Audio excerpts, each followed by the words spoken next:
Vamos abrir as nossas Bíblias no Evangelho segundo Mateus, capítulo 2, a partir do verso 1. Eu vou fazer a leitura usando a versão King James. Diz assim o texto: Após o nascimento de Jesus em Belém da Judéia, nos dias do rei Herodes, eis que alguns sábios vindo do Oriente chegaram a Jerusalém e indagavam: onde está aquele que é nascido rei dos judeus?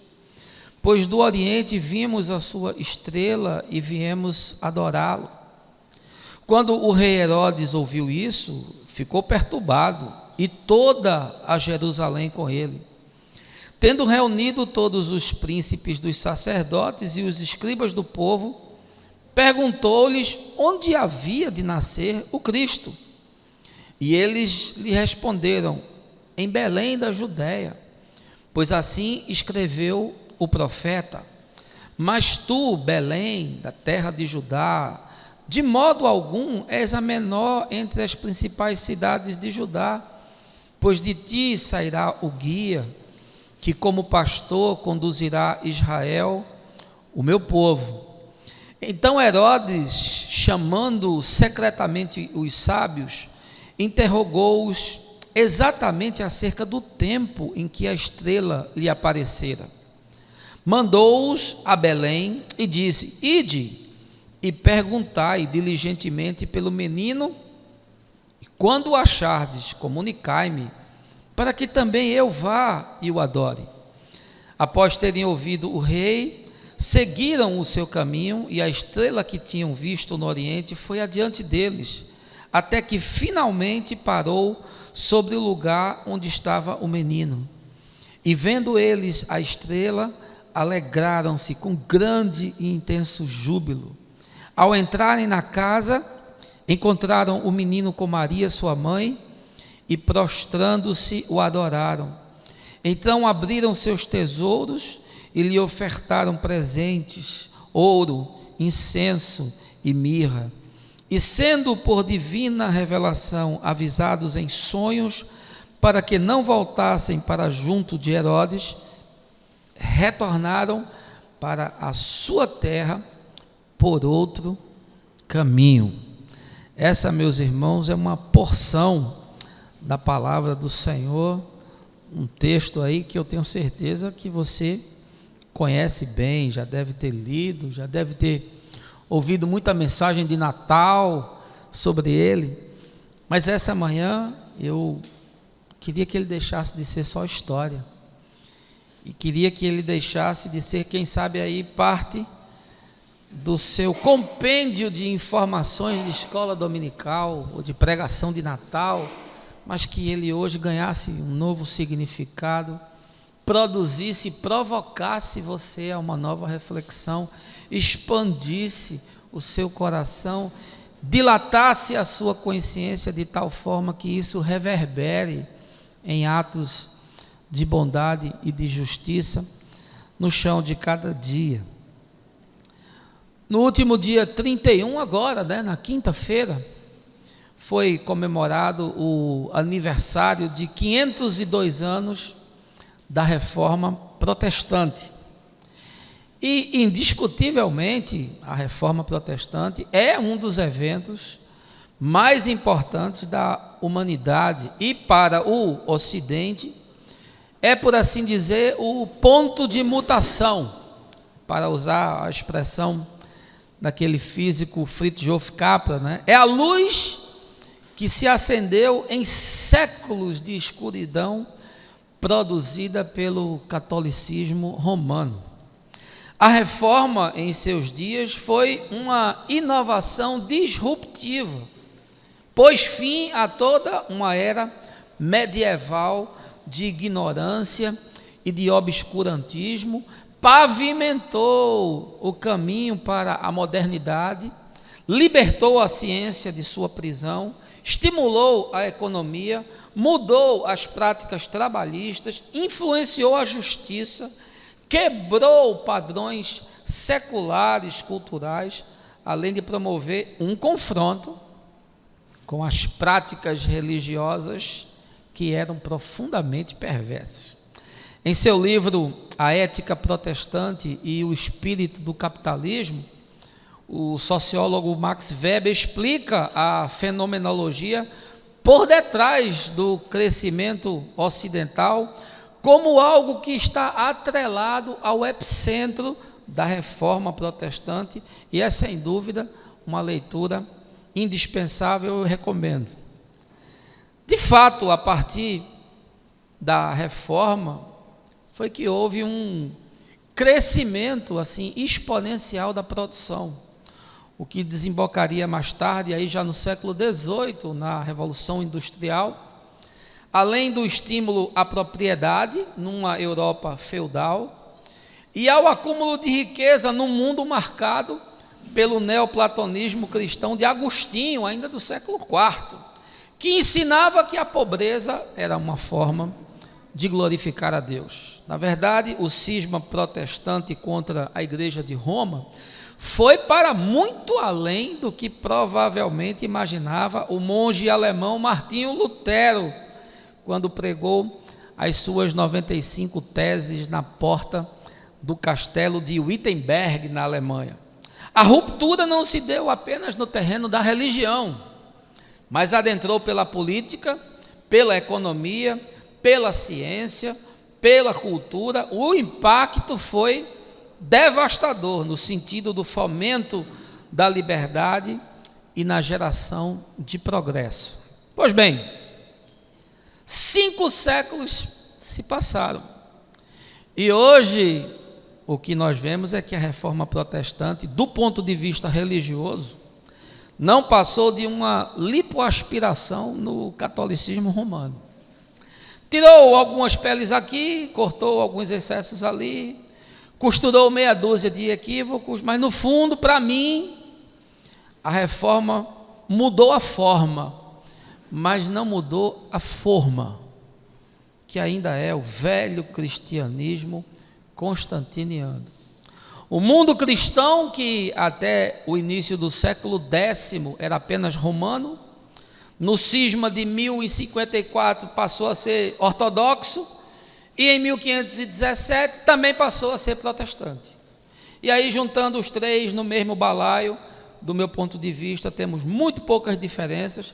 Permanece o espírito jactante, o triunfalismo beligerante, a retórica inquietante e as distorções extasiantes diante de tudo aquilo que Jesus viveu e ensinou. Nos dias de hoje, católicos divergem dos protestantes, ortodoxos dos católicos, protestantes dos ortodoxos, mas em comum eles têm uma coisa fundamental: todos acreditam que a salvação se dá apenas dentro das suas fronteiras. Só quem carrega a marca de um destes grupos tem a autorização para usar o nome de Deus e entrar no céu. Só quem segue as suas doutrinas verá o trono do Todo-Poderoso e sentará à mesa com Jesus. Só quem faz parte das suas reuniões, das suas convenções, dos seus sínodos e concílios é que verdadeiramente faz parte da Igreja de Deus e será salvo no último dia.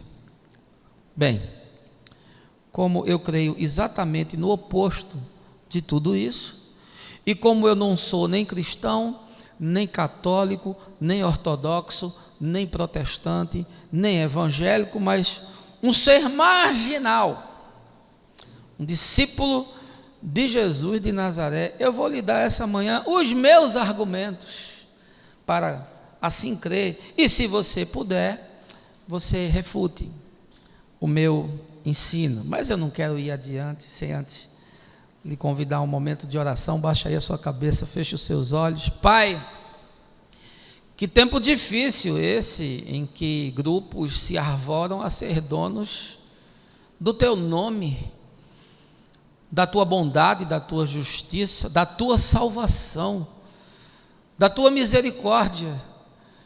Que tempo difícil esse onde as igrejas estão lotadas de pessoas que estão profundamente esvaziadas de todo o significado que Jesus nos ensinou daquilo que tu desejas. Que tempo tão difícil esse, onde a retórica linguística, a verborragia pseudo-santificada se contradiz à prática existencial e às ações mais singelas, onde nós entendemos que tu te revelas, porque, conforme ensina a Escritura, tu desejaste ser amado no outro. Essa manhã eu te peço que aberta a tua palavra e aberta também a nossa consciência e o nosso coração, a boa semente do Evangelho caia de tal forma que frutifique e alcance milhares e milhões desses que também estão assistindo, de tal forma que se torne palavra virulenta e que se multiplique e que se espalhe para o bem de todo aquele que crê no Evangelho. É o que eu te peço, no nome de Jesus. Amém. Nós fizemos a leitura do Evangelho de Mateus, escrito ali entre os anos 60 e 70 da era cristã. Tinha como destinatário, segundo a crítica literária, a igreja de Antioquia, que era uma comunidade formada predominantemente por judeus. Mateus escreve em grego, como os demais, tem no Evangelho de Marcos a sua fonte primária, e ele é o único que faz essa ponte, essa ligação de Jesus com o Velho Testamento e com as profecias do Velho Testamento, de tal forma que ele produz significados que nem Marcos, nem Lucas e nem João eles nos trazem, e isso certamente em função do público para o qual ele estava escrevendo. Esse texto que a gente leu, como eu já falei, você conhece bem, né? Fala do nascimento de Jesus na cidade de Belém, da Judéia, na Palestina, ocupada e governada pelo Império Romano. E aí eu queria lhe convidar essa manhã para você vir comigo e a gente entrar no Palácio de Herodes, o segundo edifício mais importante daquela cidade. Ele só perdia, obviamente, para o templo, que quando você olha aquela maquete ali em Jerusalém da cidade antiga, você vê que o templo ocupava aproximadamente 25% da cidade, para você ter uma ideia de quão portentoso ele era. E aí vamos presenciar, né, essa conversa entre esses sábios, esses magos do Oriente, o rei de Israel e os sacerdotes e os escribas do templo. Mas antes da gente entrar nessa conversa, eu queria trazer para você a cenografia histórica, social, política, econômica e religiosa na qual esse texto está mergulhado, sem o qual eu acho que a gente perde muito do seu entendimento. Quando a gente estuda o Velho Testamento, a gente percebe que há muitos sinais que apontam para Jesus e para a vinda do Messias. À exceção de Isaías, que é um profeta notadamente messiânico, que fala claramente, mas você consegue perceber que há muitas outras falas proféticas e há muitos outros textos, mesmo no Pentateuco, que apontam para Jesus, como por exemplo, Abraão dizendo para o seu filho que Deus proverá para si o cordeiro. E aí quando João Batista encontra com Jesus, está com seus discípulos, ele diz: eis aí o cordeiro de Deus que tira o pecado do mundo. Portanto, a maioria dos profetas do Velho Testamento descreve esse Mashiach, ou seja, esse Messias, mas mostra que ele seria assim um líder triunfante, um chefe que conduziria o povo à liberdade e derrotaria os seus dominadores. E aí por que eles falam isso? Porque eles têm como referência dois grandes ícones de Israel. Primeiro, Moisés, como um grande libertador daquela opressão do Egito, e depois Davi, como um rei que tinha capacidade bélica, que foi o rei que tornou a nação reconhecida de forma mais expansionista, de rotas de comércio. A Escritura diz que Davi tomou posse de tudo que podia ser tomado. Pois bem, em 164 a.C., houve uma grande revolta em Israel, chamada a revolta dos Macabeus. E aí, essa revolta fundou uma dinastia chamada dos Asmoneus. Esses Macabeus, eles eram judeus que lutaram para libertar uma parte das terras de Israel do Império Seleucida. Esse Império Seleucida já era um fragmento do Império Grego de Alexandre o Grande, que tinha se espedaçado com a morte do monarca. Pois bem, esse reinado dos Asmoneus começou a enfraquecer depois de certo tempo, com a interferência romana, que em 63, através do general Pompeu, dominou toda aquela região. E aí passaram-se alguns anos, no ano 37, por influência de Marco Antônio e Otaviano, eles tomaram o poder de Israel, colocaram Herodes como esse rei bufa, como esse fantoche, e entregaram todo o domínio daquela região ao Império Romano. Portanto, Jesus nasceu na Palestina, e quando ele nasceu, ela estava subjugada debaixo da botina, do poder, da força, da hegemonia e da cultura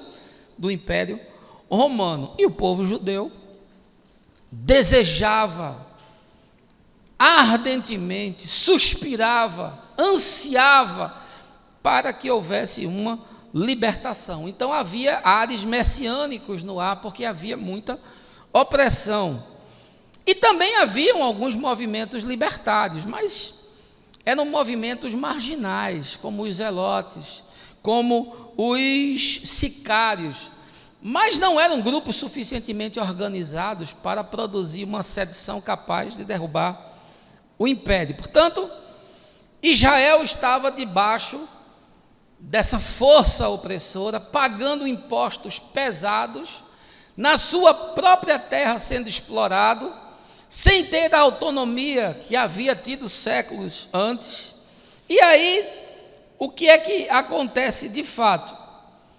É que, não obstante o cenário ser pessimista, mas havia sim uma certa normalidade para aquelas pessoas que exerciam influência, para aquelas pessoas que detinham, de certa forma, o poder, para as famílias sacerdotais, para a aristocracia, para os membros do Sinédrio, que era assim a Câmara dos Deputados, de Israel, para o rei, que era esse rei fantoche, essa marionete, mas que desfrutava de toda uma corte, de toda uma série de privilégios, ou seja, para os ricos e os poderosos, ainda que não fosse aquilo o melhor, a máquina estava girando. E todo mundo estava feliz, porque a grana estava circulando, as benesses estavam sendo ofertadas, os privilégios haviam sido mantidos, e quem de fato sofria era o povo. E o povo é quem sempre sofre. Agora preste atenção, com a chegada do Messias, com o nascimento do rei dos judeus, conforme disseram os magos, todo aquele sistema corria o risco de entrar em colapso.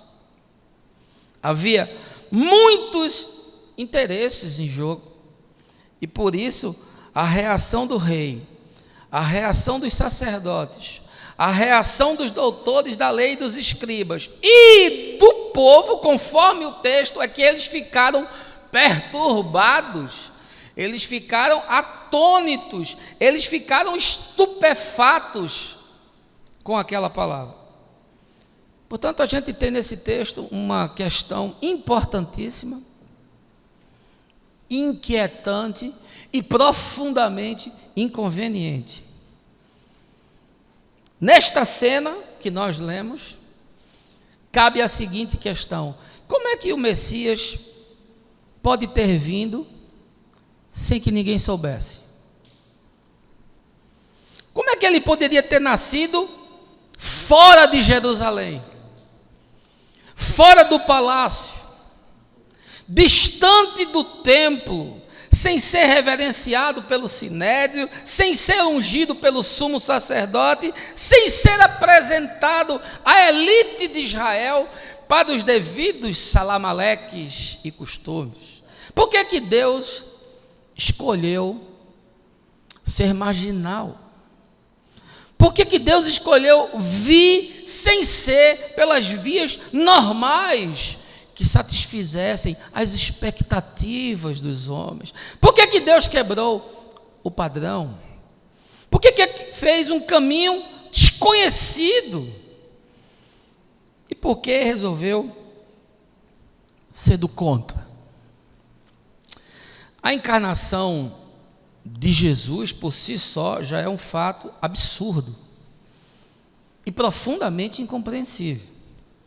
Deus se tornar homem, se esvaziar, conforme o texto de Filipenses, assumir a postura de um servo, no mundo de panteão greco-romano, onde aquelas divindades humanizadas eram todas servidas e reverenciadas. Deus decide viver de forma simples, desapegada. Ele se comove e chora com a dor humana. Ele evita todo o glamour da religião. Ele resiste à tentação do diabo que quer lhe oferecer os reinos e o poder da terra. Ele resiste àquela sedução do templo, daquela coisa grandiosa, portentosa. Ele resiste ser elevado como um rei político. Olha, isso é uma coisa impensável.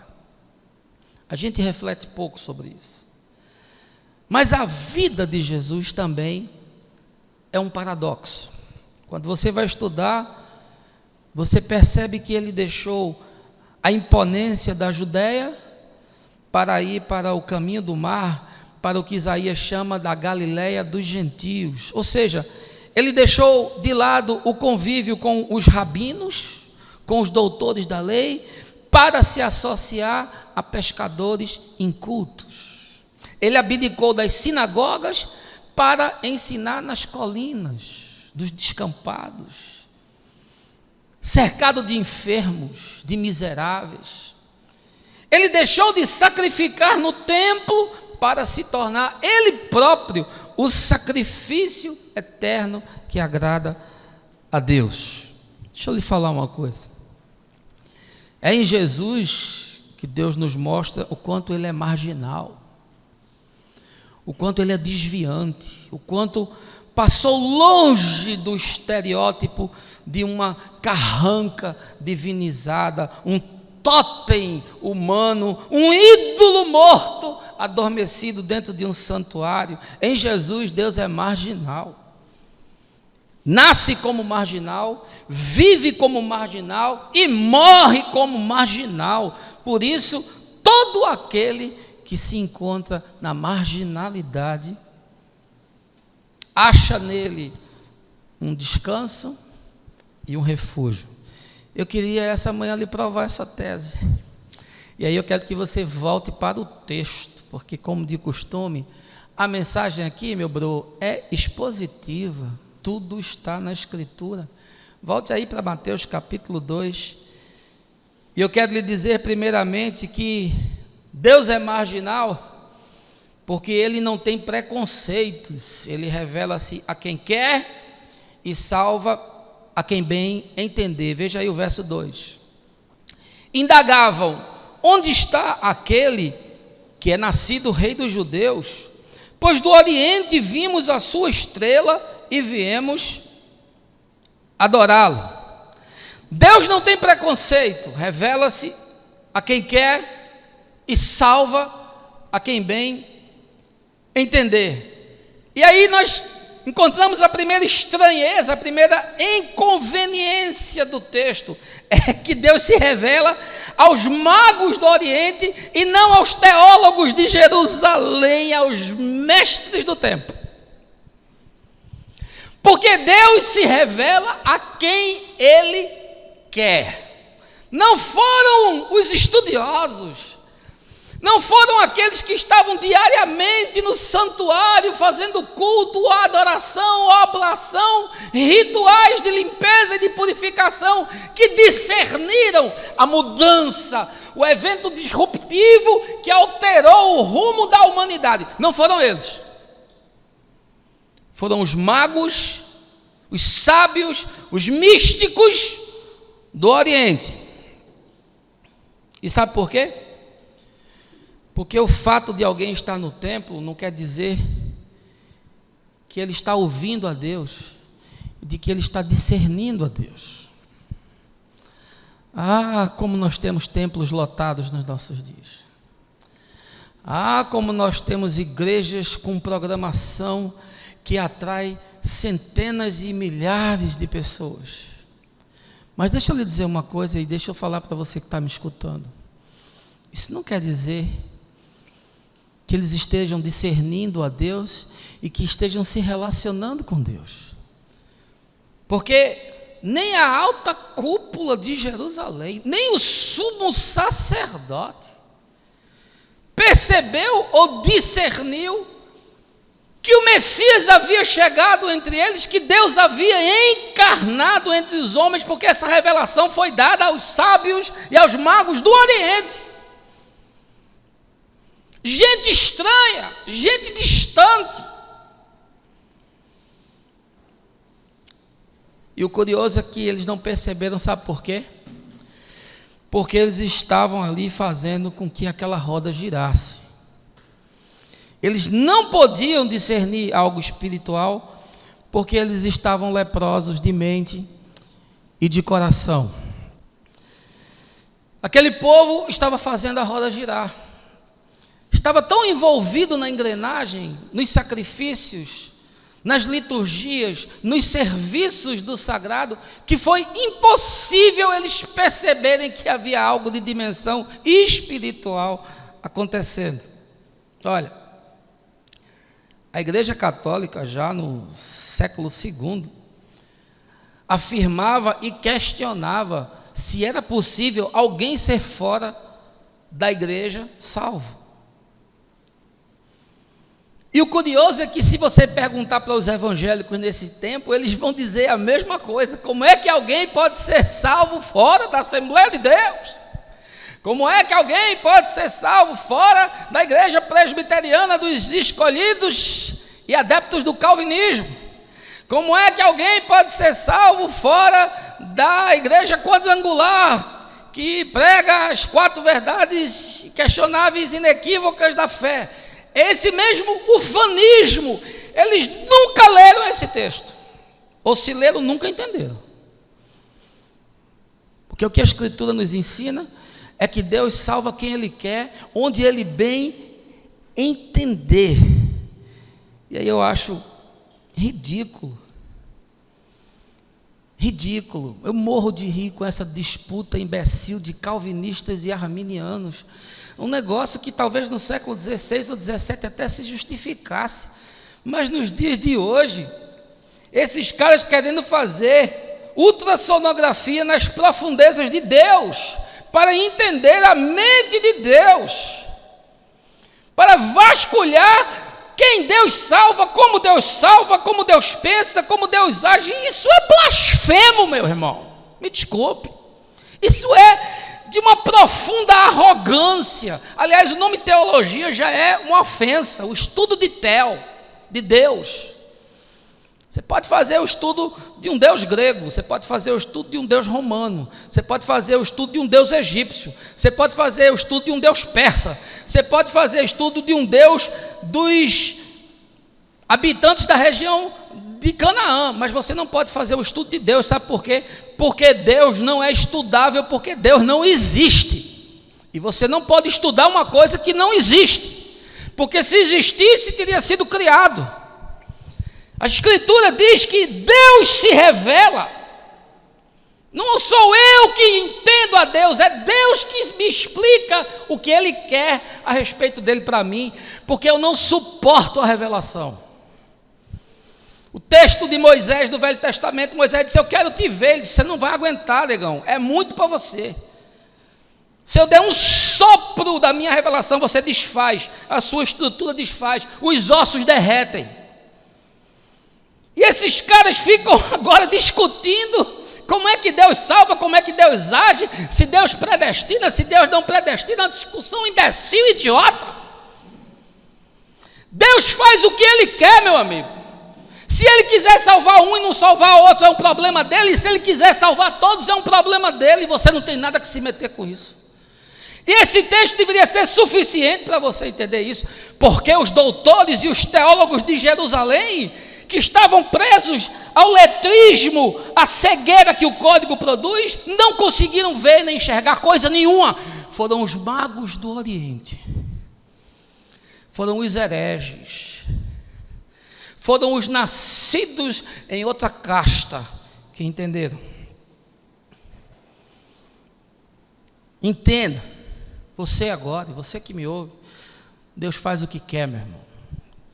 E salva a quem Ele quer, porque Ele não tem preconceito. Quem tem preconceito é você, que elitizou Deus para ser consumido na sua igrejola. Segunda coisa que o texto nos ensina é que Deus não está sujeito a tradições, organogramas ou organizações. Veja aí o verso 4. Tendo reunido todos os príncipes dos sacerdotes e os escribas do povo, perguntou-lhes onde havia de nascer o Cristo. Deus não está sujeito a tradições, a organogramas ou a organizações. Aí o rei disse: como é o negócio?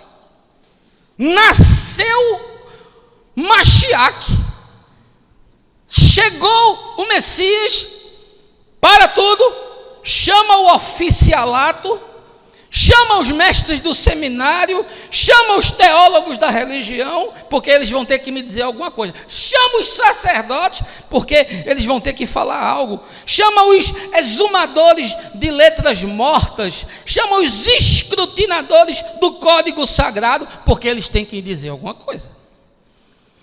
Como é que esses bunda mole chegam aqui e conseguem dizer que sabem que o Messias chegou, tiveram uma revelação, tiveram um discernimento, e nós não tivemos? Chama lá a moçada. E aí fica uma questão inconveniente, fica uma questão assim que fere, né? Que se torna profundamente incongruente. É como é que Deus se revela fora do DNA de Israel. Como é que Deus se revela fora da tradição, fora da cultura judaica, fora da casta sacerdotal, fora da genealogia santa, fora do curral da fé? Que negócio é esse? Que petulância é essa, Deus, de você falar com gente que não está aqui no nosso estábulo, na nossa agremiação, que não faz parte do nosso curso, na nossa confraria? Vou lhe dizer por quê. É porque Deus não respeita a hierarquia, Deus não respeita organograma, Deus não respeita autoridades, cargos, preceitos, ritos, liturgias, métodos, confissões, dogmas. Deus não está preso, não está condicionado, não está subordinado a nenhuma dessas coisas. Ele faz o que Ele quer. Não está preso ao organograma da sua igreja, da sua denominação, à estrutura do seu culto, a liturgia dos seus encontros, as suas confissões históricas, aos seus dogmas. Deus não tem nada a ver com isso. Ele fala e faz do jeito que Ele quer. Com que autoridade vocês, pastores, bispos, apóstolos, entidades metafísicas, se arvoram a tomar posse do nome de Deus, da marca de Deus, do Espírito de Deus, da palavra de Deus, da cruz do Senhor e do seu sangue? Com que poder vocês se arvoram para fazer isso? Como se Deus fosse um objeto para ser propriedade de alguém. Ah, quanta loucura, quanta gente enganada, quanta gente achando que Deus está preso a uma construção de pedra, quanta gente achando que Deus ficou preso à tradição do cristianismo, quanta gente achando que Jesus é cristão. Ah, por favor, meu irmão, leia a Escritura, tenha o mínimo de discernimento possível. Se você quer ser refém das suas tradições, das suas crenças familiares, das suas heranças protestantes ou católicas, isso é um problema seu, isso não é problema de Deus. Deus não tem pacto com isso. Deus não está limitado a isso. Deus não entra em caixa. Deus não se submete a fluxos humanos. Deus não cabe na sua teologia sistemática, me desculpe. Isso é o método grego aristotélico, usado como apologética no século II para refutar filosofias pagãs. Deus dá risada da sua teologia sistemática, dá gargalhadas dessa sua construção pseudo-intelectual para convencer gente proba, cega e tosca de entendimento. Eu não estou falando de inteligência, não, estou falando de entendimento espiritual, porque Paulo diz que a palavra da cruz só pode ser discernida espiritualmente. Se não for assim, esqueça. Deus está rindo de tudo isso. Terceira coisa que o texto me ensina é que Deus despreza toda a geografia associada ao poder social, político e econômico. Veja aí o verso 6. Mas tu, Belém, da terra de Judá, de modo algum és a menor entre as principais cidades de Judá, pois de ti sairá o guia, que como pastor conduzirá Israel, o meu povo. Deus despreza toda a geografia associada a poder social, político e econômico. Deixa eu lhe dizer uma coisa. José e Maria caminharam 110 quilômetros para sair da Galileia e chegar na cidade de Belém. E fizeram isso por determinação de um recenseamento do imperador Augusto César. Eles não tinham planejado isso. Quem tinha planejado isso foi Deus. E o profeta Malaquias já havia dado essa profecia que os escribas e os doutores da lei foram buscar para saber onde é que o Messias ia nascer. Porque os pais não sabiam, não haviam planejado. Isso é um propósito divino com uma mensagem muito clara. Qual é a mensagem? É que Deus escolheu nascer numa cidade pequena, desprezível, sem importância, sem significado, sem elite sacerdotal, fora do templo, fora do palácio, fora das convenções, fora da realeza, porque ele não tem preocupação geopolítica, nem geoeconômica, nem social. Deus é marginal. Se você não entendeu, porque você não está lendo direito o texto. Cidade sem significado, sem relevância. Não tinha ali poder sacerdotal, não tinha ali influência econômica. Cidadezinha, era Maranguape, meu irmão. Está entendendo?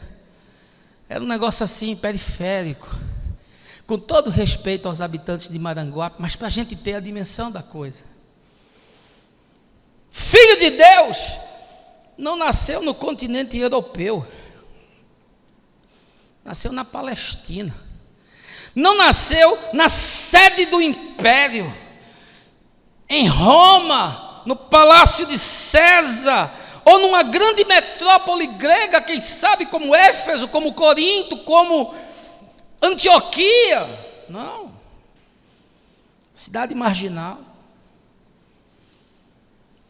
Porque Deus não tem nenhuma preocupação com essa geografia humana, com esse cristianismo ufanista, arrogante, jactante, presunçoso, que criou para si um Jesus louro, de olhos azuis, de pele branquinha como leite, um Jesus ariano.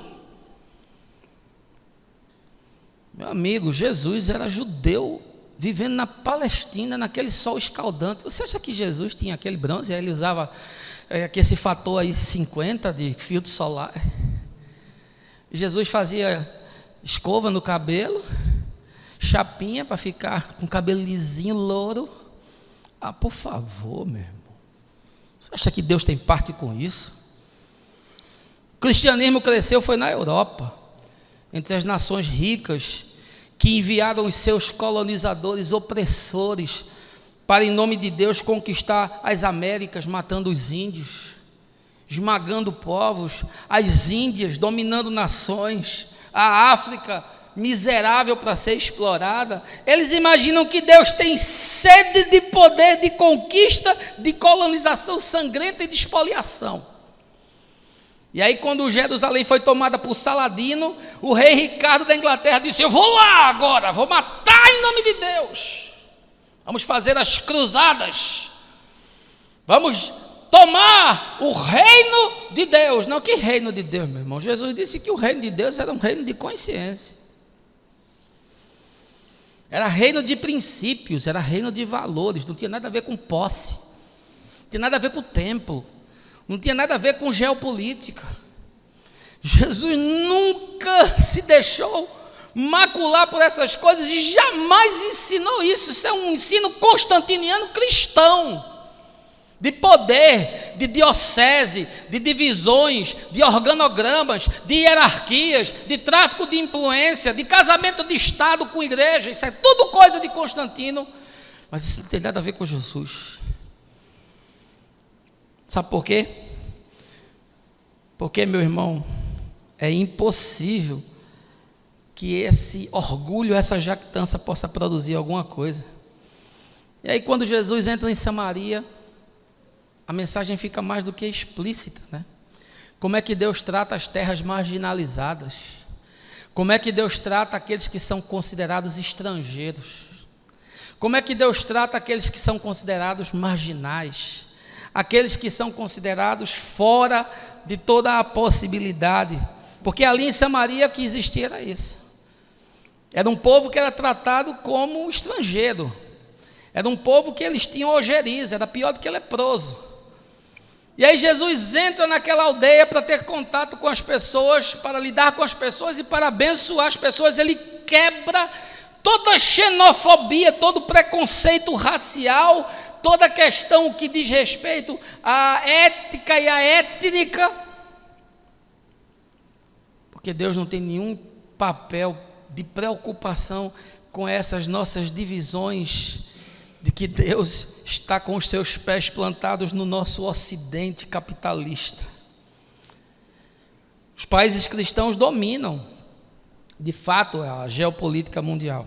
Eles detêm as riquezas, eles detêm a maior parte das patentes, eles detêm a maior parte das armas de destruição em massa, eles detêm predominantemente o domínio do mercado, a hegemonia científica, o controle das principais moedas, das principais bolsas de valores. Eles acham que a bênção de Deus está sobre eles e eles acham que Deus é capitalista. E que Deus os está abençoando nessa perspectiva calvinista, né? Da propriedade, do acúmulo da riqueza que Weber falou. Eles acham que isso é sinônimo da bênção de Deus. Ah, que coisa cansativa. De um Jesus que disse: eu não tenho nem onde reclinar a cabeça, não tenho nem um banquinho para sentar. E a igreja ocidental se achando a dona do mundo, porque com tanto poder, como poderia Deus não estar entre eles? Por favor, leia o texto, entenda os significados.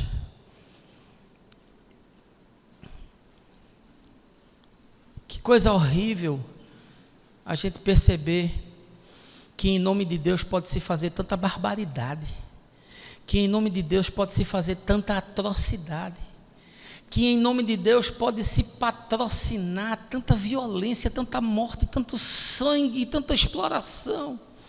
Os países cristãos foram os últimos a abolir a escravidão. Que coisa horrível! E sabe por que fizeram isso? Porque Deus é marginal, meu irmão. Deus está fora de tudo isso. Quarto lugar, o texto nos ensina que Deus só pode ser encontrado fora da religião, onde não há legislação cartorial humana. Veja aí o verso 8. Mandou-os a Belém e disse: ide e perguntai diligentemente pelo menino, e quando o achardes, comunicai-me, para que também eu vá e o adore. Olha, Deus só pode ser encontrado fora da religião, onde não há legislação cartorial humana. Os judeus nem sabiam que ele havia vindo, e muito menos sabiam onde poderiam encontrá-lo. Porque desgraçadamente Jesus frustrou as expectativas de todos, porque ele não nasceu em Jerusalém. Ele não nasceu no templo, ele não foi ungido pelo sumo sacerdote, não fizeram uma processional, uma reunião, um evento para apresentá-lo à cidade. Uma procissão com o desfile do menino num carro. Deus é marginal. Eles não podiam entender. E Deus só podia ser encontrado fora da religião. Aí Herodes disse: ó, vocês vão, então vão lá, quando vocês acharem, me digam onde é que ele está, porque eu também quero ir lá adorá-lo. Curioso, não é? Como a religião perdeu a presença de Deus. Como a religião é incapaz de reter Deus.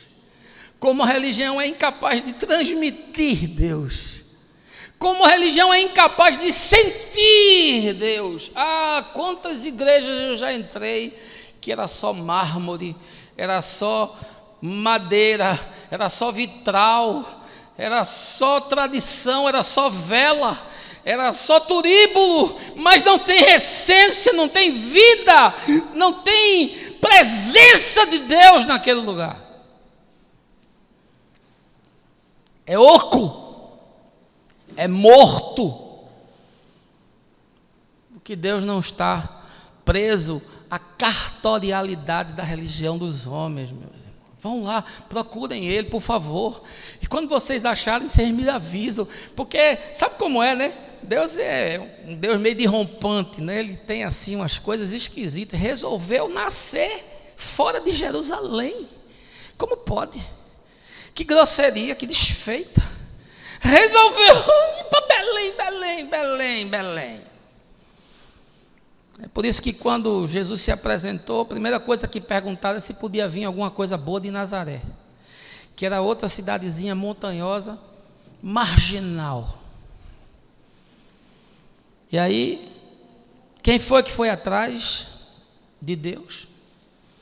Não foram os doutores da lei, não foram os escribas, não foram os saduceus, não foi o sumo sacerdote, nem o rei de Israel.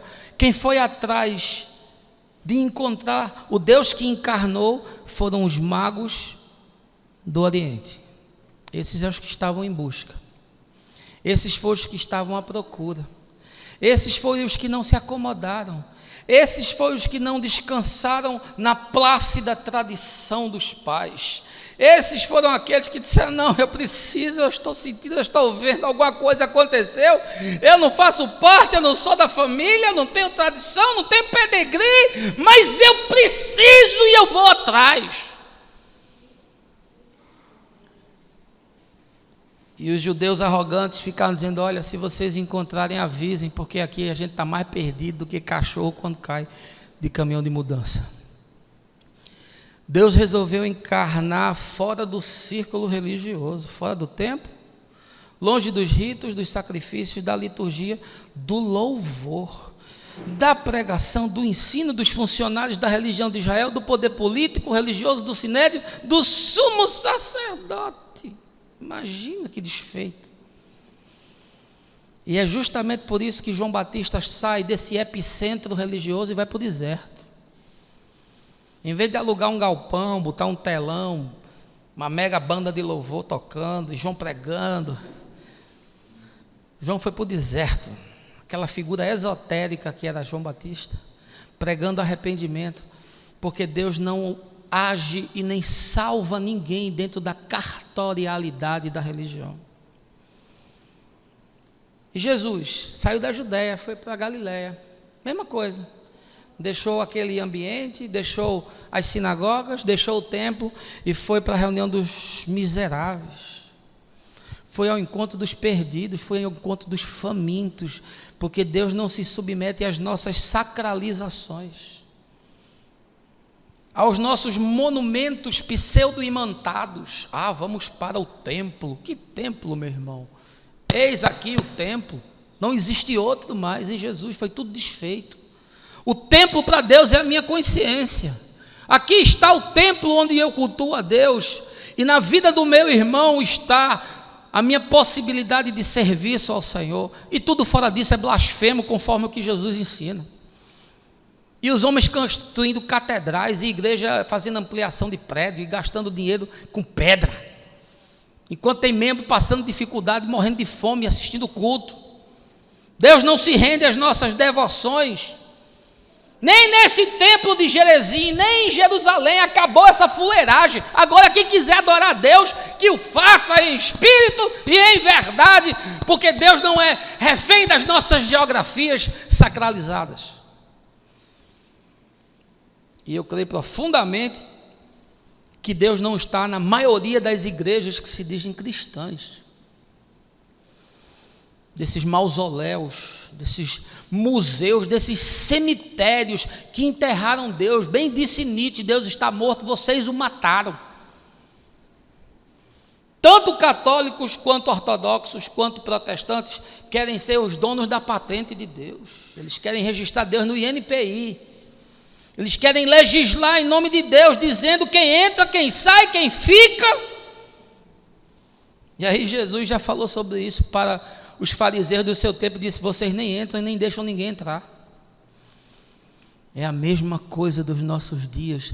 Eles nem entram e nem deixam ninguém entrar. Quem foi que deu a vocês a escritura de Deus?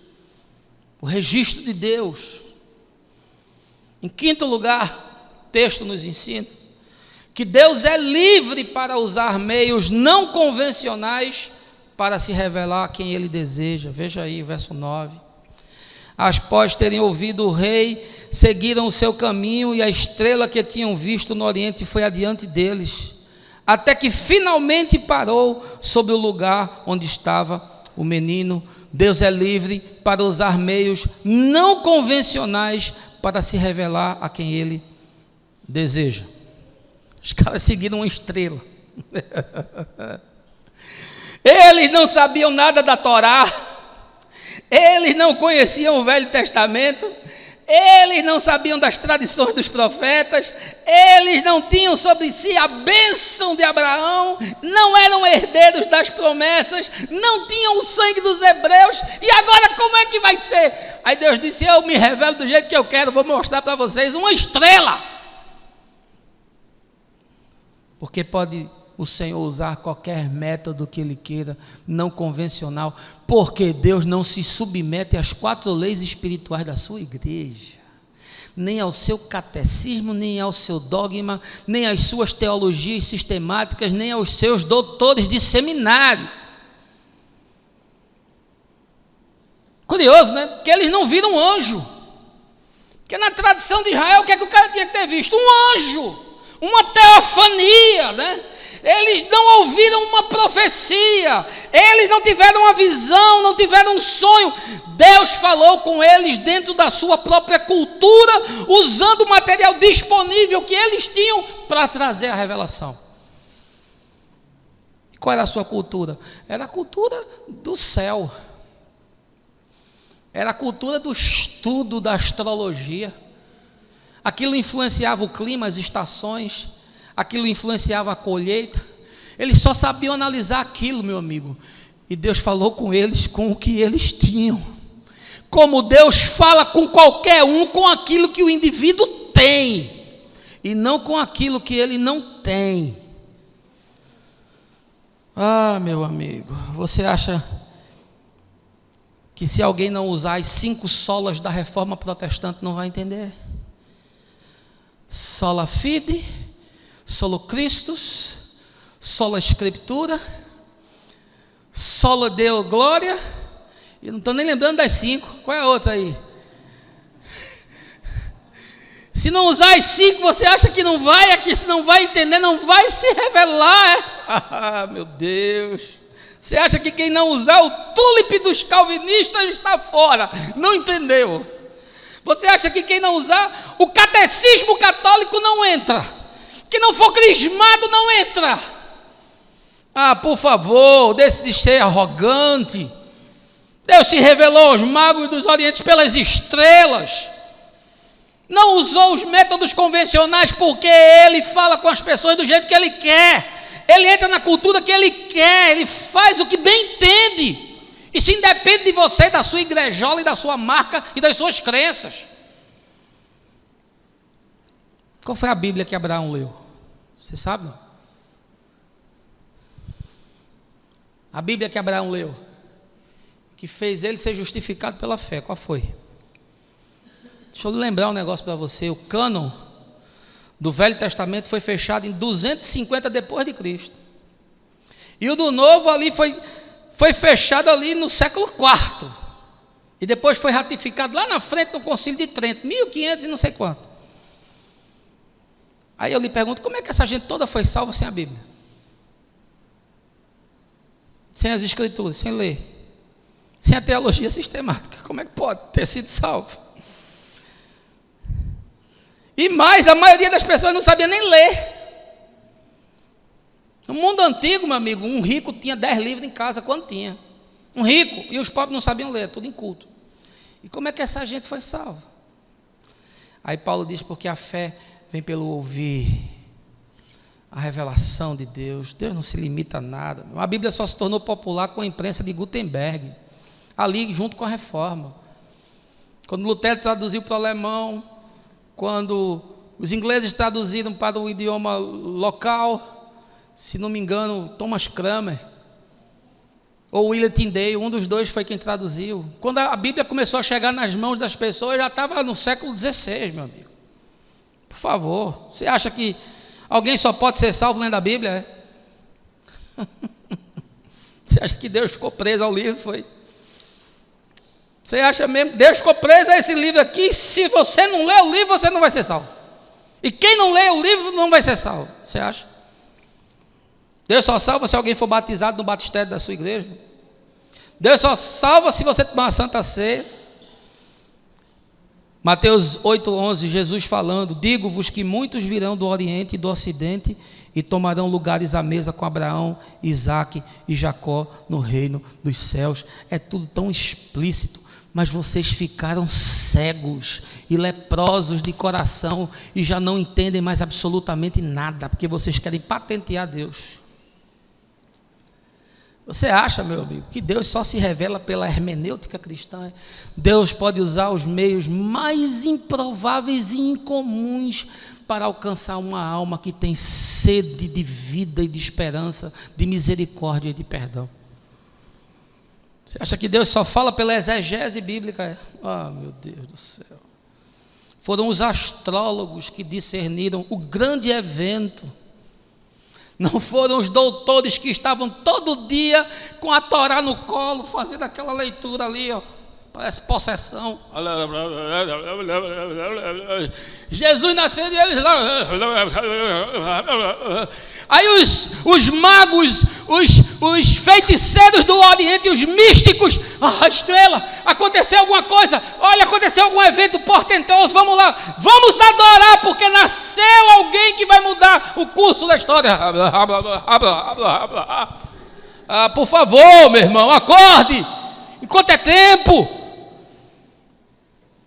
Deus fala pela sua criação, Deus usou a natureza, muito antes de usar as Escrituras.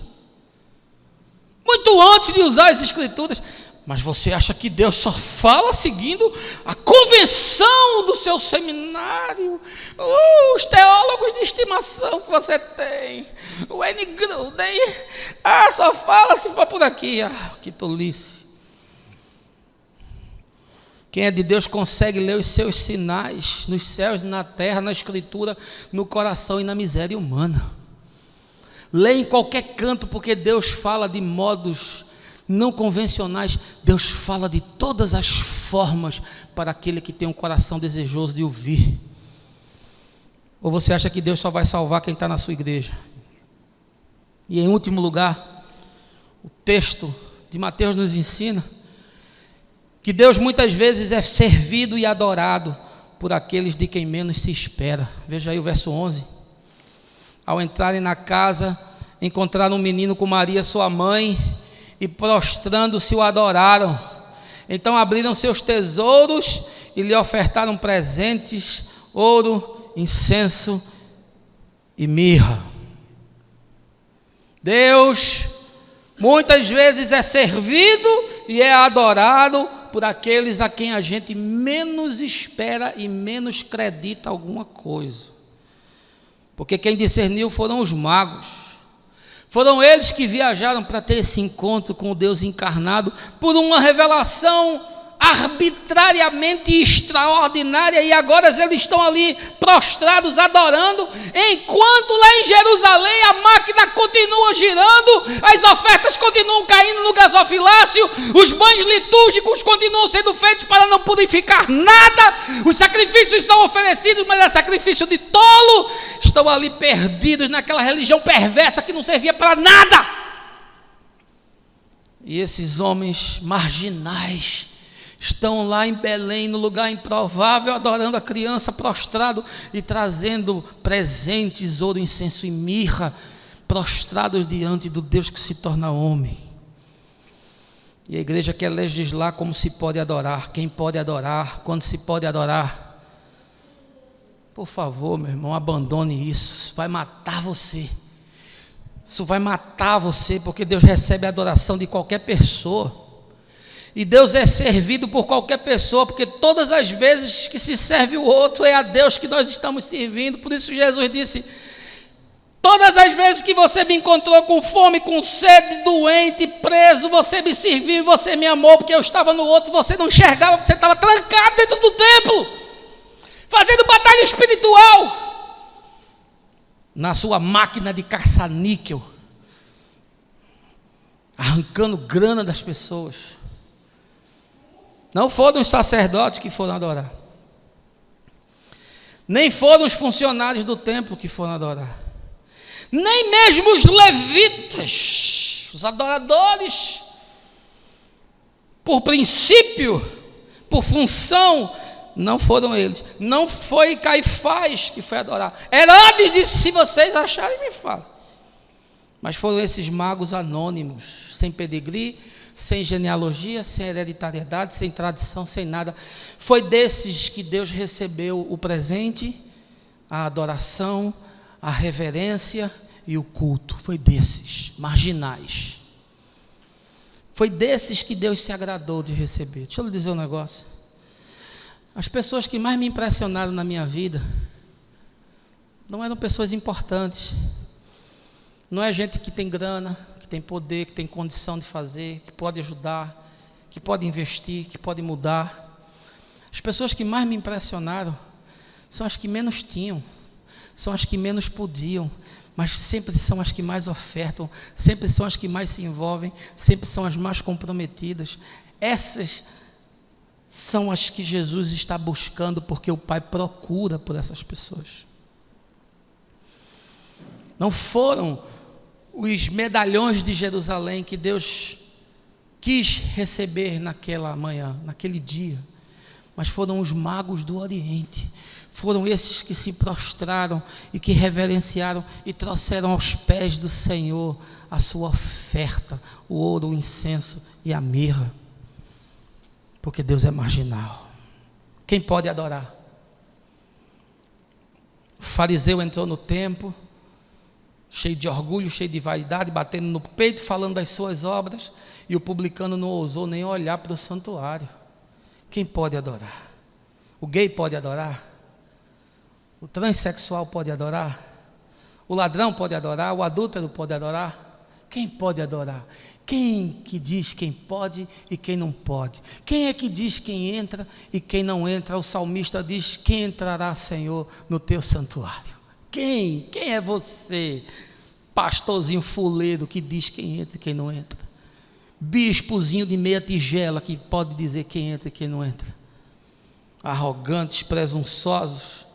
Deus é reverenciado e respeitado por aqueles de quem menos se espera.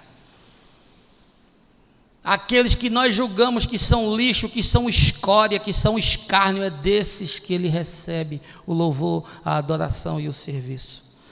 Eu queria concluir, meus irmãos, dizendo que eu estive no último final de semana lá em São Paulo, na conferência Atos 4 da Igreja Cidade de Refúgio, das pastoras Lana Holder e Rosânia.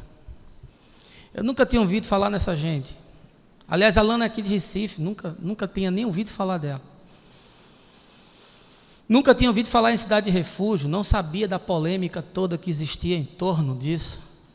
E quando me fizeram um convite, já disseram: olha, se o senhor não vier, a gente entende, porque a maioria dos pastores que a gente convida não vem aqui. Aí eu fui estudar para ver o que era, mas por acaso eu estou indo para onde? É para um templo satânico? Porque eu prego Jesus em qualquer lugar. Se eu me levar para a zona para pregar, eu prego. Se me levar para uma catedral para pregar, eu prego. Eu prego para qualquer pessoa, eu prego em qualquer espaço, mas pelo menos deixa eu ver onde é. E fui ver o que era. Aí a Cidade de Refúgio é uma igreja aberta a todas as pessoas, a qualquer tipo de pessoas. Mas essencialmente eles têm atraído pessoas homoafetivas, marcadas, machucadas, esmagadas. E aí, por conta disso, ninguém quer ir, porque se for, queima o filme, porque se for, a elite sacerdotal evangélica se escandaliza, porque pisaram na terra dos samaritanos, entraram na aldeia dos leprosos. Aí eu fui, e quando eu decidi que ia, publiquei na minha página lá o folder do evento, o filme, a chamada, o teaser. Aí começou um monte de gente: pastor, você vai para esse lugar? Pastor, o senhor vai se envolver com essa gente? Muita gente: pastor, vou deixar de segui-lo. Eu perdi, sei lá, mais de 500, 600 seguidores. Como que você vai? Como é que você não suporta? Eu não suporto, a minha religiosidade não permite. Eu estou escandalizado. Aí eu vou para lá. Não conheço ninguém. Não sei quem é, não sei quem são. Dei uma lida no site. Aí chego lá. E eu fiquei chocado com o que eu vi, chocado. Primeiro que eu entrei no espaço de reunião, senti uma presença de Deus como não sentia há muito tempo. Só entrei, eu não tenho dom de visão, mas eu acho que se eu tivesse, eu teria visto ali uma entidade espiritual, um anjo, alguma coisa, porque a presença era muito forte. E aí eu comecei a pregar, preguei 2 dias. E aquele povo tem fome de Deus, tem fome de Deus. Eles têm sede do Evangelho. E eu vi ali uma gente profundamente quebrantada, comprometida, zelosa, com vontade, com garra. Os caras chegam de manhã cedo na igreja e saem de noite. Uma estrutura fantástica, mas não começou assim. Começou com 30 pessoas numa salinha. Aí hoje eles têm lá um cinema com mezanino, uma dezena de salas, um bistrô, onde eles ficam lá comendo depois do encontro, antes do encontro, com música ao vivo, com livraria, tudo o que eu queria fazer aqui, ali naquela casa, e nunca consegui. Mas não foi isso que me impressionou. A estrutura é mega, luz, até gelo seco tem. Eu pensei que eu estava no tempo de Salomão, aquela fumaça. Eu falei: aleluia, vou ser arrebatado. Mas não foi isso que me impressionou. O que me impressionou foram as pessoas. E eu fiquei lá o domingo inteiro, porque eu não queria só pregar e ir embora. Eu queria me relacionar com as pessoas, eu queria sentar com as pessoas, eu queria ouvir as pessoas. Eu conversei ali com meia dúzia. E olha, não teve uma história que não fosse história de violência, de agressão, de rejeição familiar, de esmagamento psicológico, de destruição de alma, de rejeição social. Eles são tratados como escória, eles são tratados como hereges, eles são tratados como endemoniados, eles são expurgados, eles são evitados. Mas, meu irmão, eu entrei naquele lugar. E a presença do Espírito de Deus ali. E aquelas pessoas me abraçando. E aquelas pessoas me amando, me servindo, cuidando de mim. E eu sou um cara detalhista. Eu olho para os mínimos detalhes. Eu percebo tudo que está nas entrelinhas. Eu vi a paixão, o zelo, o compromisso, a vontade. E aí eu me lembrei. O que diz a Escritura? Que aquele que muito deve, muito ama. Que amor, que dedicação, que paixão. Olha, eu fiquei profundamente impactado. Eles acharam que eu fui lá para ministrar para eles. Mas eu é que fui ministrado. Eu é que fui renovado. Eu é que fui alimentado de esperança. E eu vi e falei, é isso. Eu me lembrei do salmista, e os humildes ouvirão e se alegrarão. Falei, é isso. É isso, Senhor, é isso que eu quero, é com isso que eu sonho, é para isso que eu tenho gasto a minha vida, para ver essa experiência manifesta nas pessoas, despreendidas, generosas. Ninguém constrói um negócio daquele sem muita grana, mas você vê que há uma vontade, há um compromisso, há uma paixão por Jesus,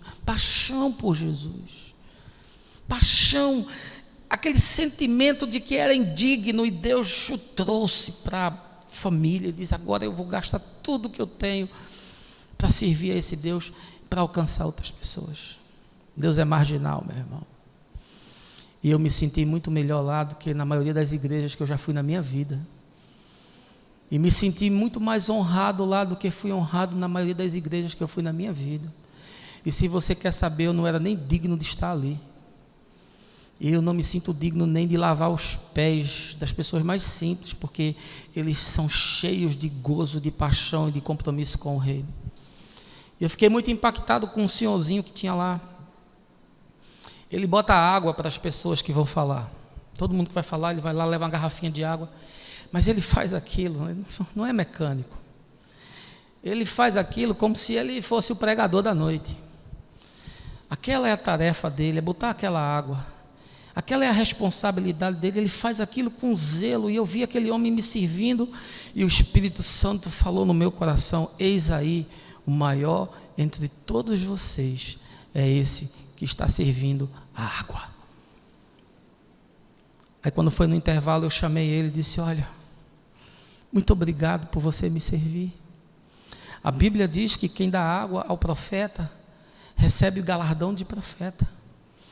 Mas você entre nós é o maior. E eu me sinto honrado por poder ter sido servido por você. Deus é marginal. Deus é encontrado onde Ele menos é esperado. Deus se revela àqueles de quem menos se espera. Deus é servido em lugares onde jamais se imagina que Ele possa ser servido. E eu agradeço a Deus pelo privilégio que eu tive de estar com aqueles irmãos, de estar com as pastoras Lana e Rosânia, de ter sido convidado para aquele congresso. Porque Deus é marginal. E é entre esses marginais que eu quero estar.